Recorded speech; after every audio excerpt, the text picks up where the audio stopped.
अस्सलाम वालेकुम everyone, welcome back to another video. कैसे हैं आप लोग? में अच्छे होंगे व्यूअर्स। इस वीडियो में हम बात करने जा रहे हैं पैप कोइन के बारे में। और पैप कोइन ने आप लोगों को हैरान कुन प्रॉफिट दे दिया। और यही चीज़ें मैं आप लोगों को बताता रहता हूं कि जिस कोइन को पब्लिक सपोर्ट करती है ना, उस प्रोजेक्ट को कोई नीचे गिरा नहीं सकता।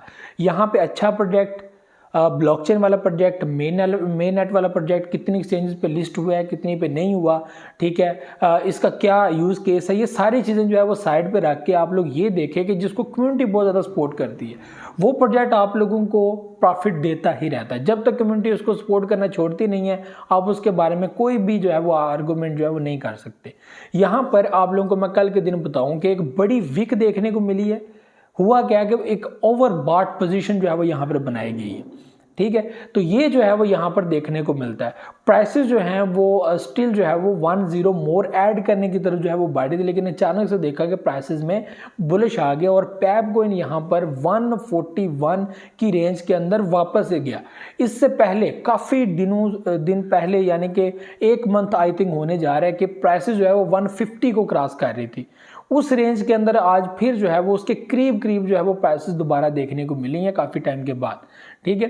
तो ये जो है वो पोजीशन आप लोगों को मीम प्रोजेक्ट्स के अंदर अक्सर जो है वो देखने को मिलती रहती है। मैं आपको हमेशा बताता हूँ कि अगर बड़ा प्रोजेक्ट जो है वो 5 से 7% कभी कभी बुलिश करता है ना, ये प्रोजेक्ट अपने हर जो है, जब ये प्राइसेस दूसरी जो है वो बिटकॉइन और इस तरह के कोइन जो है वो 7% बुलिश कर रहे होते हैं, ये प्रोजेक्ट 40% बुलिश कर रहे होते हैं, 50% बुलिश कर रहे होते हैं। और वो प्रोजेक्ट जो आराम से आगे बढ़कर जो है वो प्राइसेस को थोड़ा सा जो है वो बूस्ट पोजीशन में लेकर आते हैं, ये प्रोजेक्ट तब तक 110% बुलिश कर चुके होते हैं, ठीक है। 115%, 150% इस तरह जो है ये प्राइसेस अपनी इंक्रीज कर चुके होते हैं। तो इसका फायदा बहुत ज़्यादा है।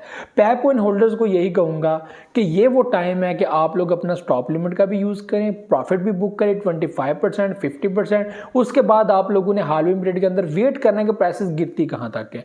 ये आप लोगों ने डिसाइड करना है कि ये प्रोजेक्ट आपको हाल्विंग पीरियड के बाद भी आगे बढ़ा सकता है या नहीं बढ़ा सकता, फॉर लॉन्ग टर्म अच्छा है या नहीं है। यही मैं चीज़ें आप लोगों को इस वीडियो के अंदर बताऊँगा कि जो कम्युनिटी है वो अभी सपोर्ट कर रही है, जो वेल्स हैं वो सपोर्ट कर रहे हैं। कल के दिन भी आप लोगों ने देख लिया कि वेल्स ने किस तरह बीच में एंट्री मारी, किस तरह उन्होंने एग्जिट लिया, किस तरह उस एंट्री से बाकी पब्लिक ने भी प्रॉफिट यहाँ पे इकट्ठा किया।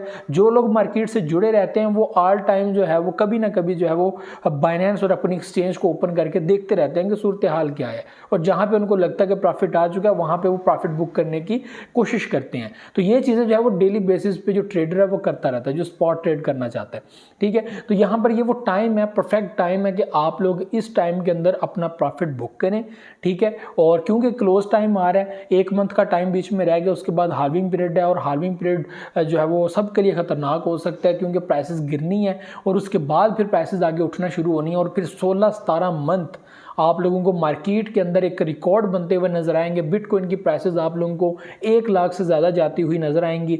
इस तरह इथेरियम की वैल्यू आप लोगों को 5000 से आगे बढ़ती हुई जो है वो नजर आएंगी।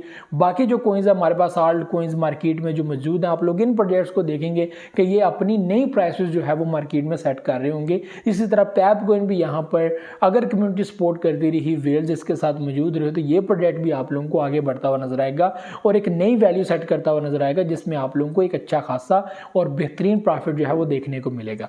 तो पैप कोइन के अंदर आज के दिन में जो है बुलिश देखने को मिल रहा है, 1 to 2% बुलिश है।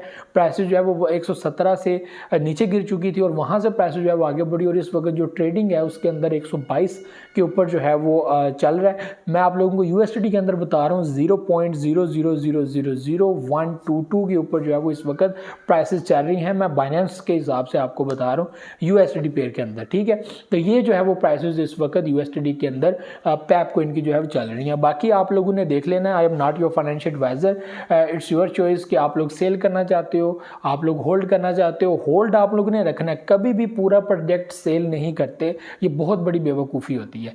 अपने प्रोजेक्ट को कभी भी 100% सेल मत करें, ये बेवकूफ़ी होती है। अक्सर क्या होता है कि आप जब प्रॉफिट जो है वो बीच में से निकाल लेते हो, पूरे कोइंस को सेल कर देते हो, तो होता है क्या है कि प्राइसेस वहाँ से थोड़ा सा नीचे आकर वापस से और ज़्यादा जो है है बुलिश कर जाती हैं, जिसका आपको नुकसान होता है। तो हमेशा 25% 50% कोइंस को अपने सेल करना चाहिए, और बाकी जो कोइंस अगर खुदा ना खास्ता प्राइसेस ऊपर निकल के बुलिश हो गई तो आप लोगों को वो प्रॉफिट मिस ना हो और वो आप लोग दोबारा वो गेन कर ले, और उसमें से फिर 50% आप लोग पर जो है वो निकाल सकते हैं। अगर पैसे ज़्यादा नीचे कर जाते हैं तो वो आपके पास मौका आ जाता है डीसीए करने का। तो ये एक स्ट्रैटेजी होती है मार्केट में रहने की। तो ये भी चीज़ें थी, मुझे तो इजाज़त, दुआ में याद रखिए, बहुत सारे कह रखिएगा।